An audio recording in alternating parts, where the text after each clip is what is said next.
দেখুন, প্রথম দিন থেকে তৃণমূল কংগ্রেস একটা কথাই বলে আসছে যে রাজ্য পুলিশকে লুপে নিয়ে কাজ করুন। আপনারা রাজ্য পুলিশকে জানাবেন না। রাজ্য পুলিশের কাছেই সব থেকে ভালো ডেটা থাকে যে কোন এলাকা অশান্ত হতে পারে, কোন এলাকায় সেন্সিটিভিটি কতটা। এই তথ্য যদি রাজ্য পুলিশের সাথে আপনারা শেয়ার না করেন আপনারা কখন কোথায় যাচ্ছেন, সেক্ষেত্রে এরকম পরিস্থিতি আসতে পারে। আমরা বলেছিলাম আজকের দিনে যখন সন্দেশখালিতে তারা আবার 19 দিনের মাথায় গিয়েছে, তখন আপনারা স্পষ্ট দেখতে পাচ্ছেন কি সুন্দরভাবে কি স্মুথলি তারা তাদের কাজ চালিয়ে যেতে পারছে। এবং আমার তো দেখে মাঝে মধ্যে মনে হচ্ছে ইডি যেন সন্দেশখালির জামাই রাজা, তারা এত সুন্দরভাবে ট্রিটমেন্ট পাচ্ছেন সেখানে। এটাই হয় যখন রাজ্য পুলিশকে লুপে নিয়ে আপনারা কাজ করেন। কি সুন্দরভাবে রাজ্য পুলিশও তাদের সরঞ্জাম নিয়ে গিয়েছে, আপনারাও আপনাদের সরঞ্জাম নিয়ে গিয়েছেন, আপনাদেরও সাক্ষী আছে, রাজ্য পুলিশেরও সাক্ষী আছে। এবার আপনারা আপনাদের মতো কাজ করুন না, কেউ তো না বলেনি, কেউ তো বাধা দিচ্ছে না। এবং দেখুন আজকে পরিস্থিতিও কতটা ভালো, ফলে রাজ্য পুলিশকে সঙ্গে নিয়ে চলতে শিখুন। আর একটা প্রশ্ন আমার তো রয়েই গেল, রাম মন্দির উদ্বোধন হয়ে গেল 22 তারিখ, একটা দিন কেটেছে 23 তারিখ, তারপরেই আবার শুরু হয়ে গেল সবটা। রাম মন্দিরের আগে হঠাৎ করে 5-7 দিন এতটা সবাই চুপচাপ ছিলেন কেন? তাহলে কি এটাই বিজেপির কৌশল যে রাম মন্দিরের থেকে অ্যাটেনশন ডাইভার্ট করতে দেব না, সেই কারণে রাম মন্দিরের আগে আগে কোনো জায়গায় কোনো তল্লাশি ভারতবর্ষ জুড়ে হলো না? না আম আদমি পার্টির কাউকে ডাকা হলো, না তৃণমূলের কাউকে ডাকা হলো, না তৃণমূলের কারোর বাড়িতে তল্লাশি করা হলো। ঠিক রাম মন্দিরের ঘটনাটা হয়ে গেল, মিডিয়া অ্যাটেনশন পাওয়া হয়ে গেল। এবার মিডিয়া অ্যাটেনশন ডাইভার্ট হলে অসুবিধা নেই, সেই কারণেই কি এবার তল্লাশির প্রক্রিয়াগুলো শুরু হয়ে গেল? এই প্রশ্ন কিন্তু থাকবে। সন্দেশখালীর তৃণমূল নেতা শাহজাহান শেখের বাড়িতে আবারও ইডির তল্লাশি অভিযান। 5ই জানুয়ারি প্রথমবার তল্লাশি অভিযান এবং তারপর ফের একবার বুধবার দ্বিতীয়বার শাহজাহান শেখের বাড়িতে অভিযানে নামল ইডি। আর এবার তা নিয়ে মুখ খুললেন তৃণমূলের মুখপাত্র দেবাংশু ভট্টাচার্য। তিনি এদিন বলেন যে তৃণমূল প্রথম থেকেই বলে আসছে রাজ্য পুলিশকে সঙ্গে নিয়ে কাজ করুন, রাজ্য পুলিশকে লুপে নিয়ে কাজ করুন। আজ দেখুন শান্তি মতন কাজ করছে, দেখে মনে হচ্ছে ইডি যেন সন্দেশখালীর জামাই রাজা। রাজ্য পুলিশকে সঙ্গে নিয়ে কাজ করুন। দেবাংশু আরও বলছেন যে রাম মন্দির উদ্বোধনের আগে কেন কেন্দ্র বাহিনীর জওয়ানরা তারা এখানে আসেনি, কেন রাম মন্দির উদ্বোধনের আগে কেন্দ্রীয় তদন্তকারী অফিসাররা তল্লাশি চালালেন না। আসলে এখন বিজেপির মিডিয়া অ্যাটেনশন পাওয়া হয়ে গিয়েছে, এইভাবেই কিন্তু কটাক্ষ করছেন তিনি। কি বলছেন দেবাংশু, শোনাবো। দেখুন, প্রথম দিন থেকে তৃণমূল কংগ্রেস একটা কথাই বলে আসছে যে রাজ্য পুলিশকে লুপে নিয়ে কাজ করুন। আপনারা রাজ্য পুলিশকে জানাবেন না। রাজ্য পুলিশের কাছেই সব থেকে ভালো ডেটা থাকে যে কোন এলাকা অশান্ত হতে পারে, কোন এলাকায় সেন্সিটিভিটি কতটা। এই তথ্য যদি রাজ্য পুলিশের সাথে আপনারা শেয়ার না করেন আপনারা কখন কোথায় যাচ্ছেন, সেক্ষেত্রে এরকম পরিস্থিতি আসতে পারে। আমরা বলেছিলাম আজকের দিনে যখন সন্দেশখালিতে তারা আবার 19 দিনের মাথায় গিয়েছে, তখন আপনারা স্পষ্ট দেখতে পাচ্ছেন কি সুন্দরভাবে কি স্মুথলি তারা তাদের কাজ চালিয়ে যেতে পারছে। এবং আমার তো দেখে মাঝে মধ্যে মনে হচ্ছে ইডি যেন সন্দেশখালীর জামাই রাজা, তারা এত সুন্দরভাবে ট্রিটমেন্ট পাচ্ছেন সেখানে। এটাই হয় যখন রাজ্য পুলিশকে লুপে নিয়ে আপনারা কাজ করেন। কি সুন্দরভাবে রাজ্য পুলিশও তাদের সরঞ্জাম নিয়ে গিয়েছে, আপনারাও আপনাদের সরঞ্জাম নিয়ে গিয়েছেন, আপনাদেরও সাক্ষী আছে, রাজ্য পুলিশেরও সাক্ষী আছে। এবার আপনারা আপনাদের মতো কাজ করুন না, কেউ তো না বলেনি, কেউ তো বাধা দিচ্ছে না। এবং দেখুন আজকে পরিস্থিতিও কতটা ভালো, ফলে রাজ্য পুলিশকে সঙ্গে নিয়ে চলতে শিখুন। আর একটা প্রশ্ন আমার তো রয়েই গেল, রাম মন্দির উদ্বোধন হয়ে গেল 22 তারিখ, একটা দিন কেটেছে 23 তারিখ, তারপরেই আবার শুরু হয়ে গেল সবটা। রাম মন্দিরের আগে হঠাৎ করে 5-7 দিন এতটা সবাই চুপচাপ ছিলেন কেন? তাহলে কি এটাই বিজেপির কৌশল যে রাম মন্দিরের থেকে অ্যাটেনশন ডাইভার্ট করতে দেব না, সেই কারণে রাম মন্দিরের আগে আগে কোনো জায়গায় কোনো তল্লাশি ভারতবর্ষ জুড়ে হলো না? না আম আদমি পার্টির কাউকে ডাকা হলো, না তৃণমূলের কাউকে ডাকা হলো, না তৃণমূলের কারোর বাড়িতে তল্লাশি করা হলো। ঠিক রাম মন্দিরের ঘটনাটা হয়ে গেল, মিডিয়া অ্যাটেনশন পাওয়া হয়ে গেল। এবার মিডিয়া অ্যাটেনশন ডাইভার্ট হলে অসুবিধা নেই, সেই কারণেই কি এবার তল্লাশির প্রক্রিয়াগুলো শুরু হয়ে গেল? এই প্রশ্ন কিন্তু থাকবে।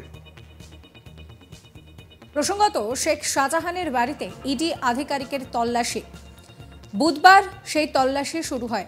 শেখ শাহজাহানের বাড়ির গেটের তালা ভেঙে রীতিমতন নাটকীয়ভাবে ইডির আধিকারিকদের প্রথমে 6 জন এবং পরে মোট আরও 4 জন, অর্থাৎ সব মিলিয়ে মোট 10 জন ইডির আধিকারিক দল শেখ শাহজাহানের ঘরের মধ্যে ঢুকে তল্লাশি চালাচ্ছেন। পাশাপাশি 2 জন আই উইটনেস সহ রাজ্য পুলিশের 5 জন ঘরের মধ্যে রয়েছেন। ইডির পাশাপাশি আইটির তরফ থেকেও কিন্তু তল্লাশি চালানো হচ্ছে। ইডি এবং রাজ্য পুলিশের তরফে গোটা বিষয়টা ভিডিওগ্রাফি করা হচ্ছে।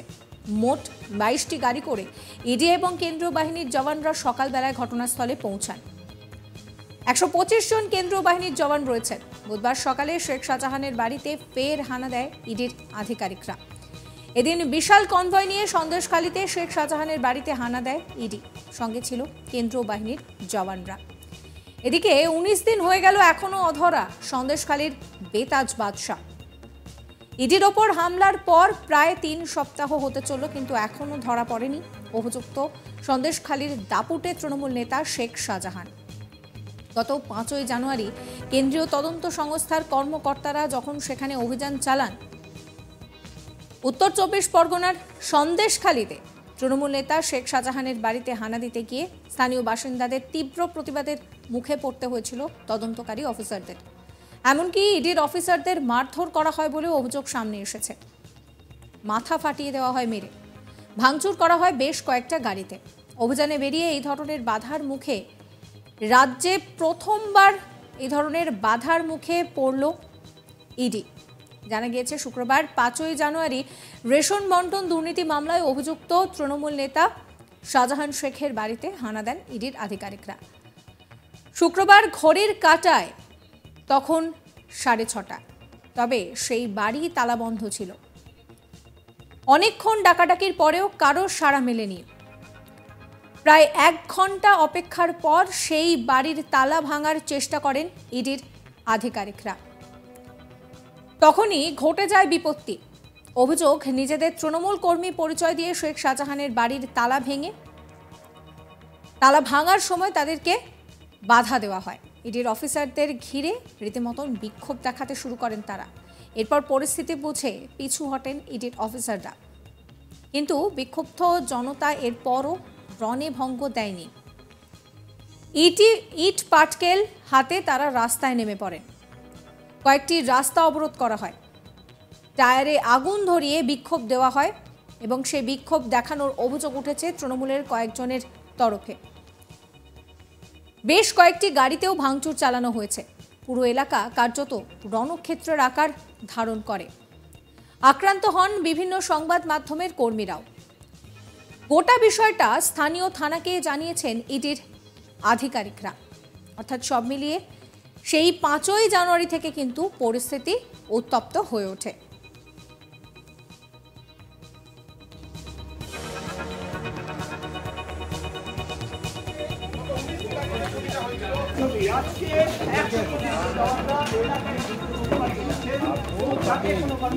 এই নিয়ে দেবাংশু কি বলছেন আরো একবার শোনাবো আপনাদের।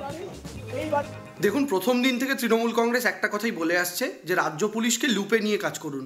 আপনারা রাজ্য পুলিশকে জানাবেন না, রাজ্য পুলিশের কাছেই সব থেকে ভালো ডেটা থাকে যে কোন এলাকা অশান্ত হতে পারে, কোন এলাকায় সেন্সিটিভিটি কতটা।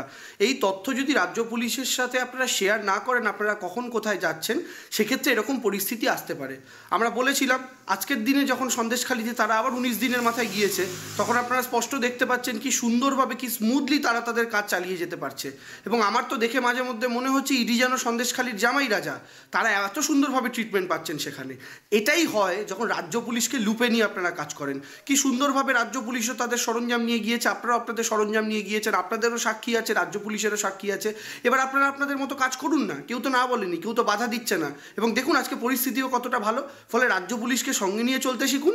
আর একটা প্রশ্ন আমার তো রয়েই গেল, রাম মন্দির উদ্বোধন হয়ে গেল 22 তারিখ, একটা দিন কেটেছে 23 তারিখ, তারপরেই আবার শুরু হয়ে গেল সবটা। রাম মন্দিরের আগে হঠাৎ করে 5-7 দিন এতটা সবাই চুপচাপ ছিলেন কেন? তাহলে কি এটাই বিজেপির কৌশল, যে রাম মন্দিরের থেকে অ্যাটেনশন ডাইভার্ট করতে দেবো না, সেই কারণে রাম মন্দিরের আগে কোনো জায়গায় কোনো তল্লাশি ভারতবর্ষ জুড়ে হলো না? না আম আদমি পার্টির কাউকে ডাকা হলো, না তৃণমূলের কাউকে ডাকা হলো, না তৃণমূলের কারোর বাড়িতে তল্লাশি করা হলো।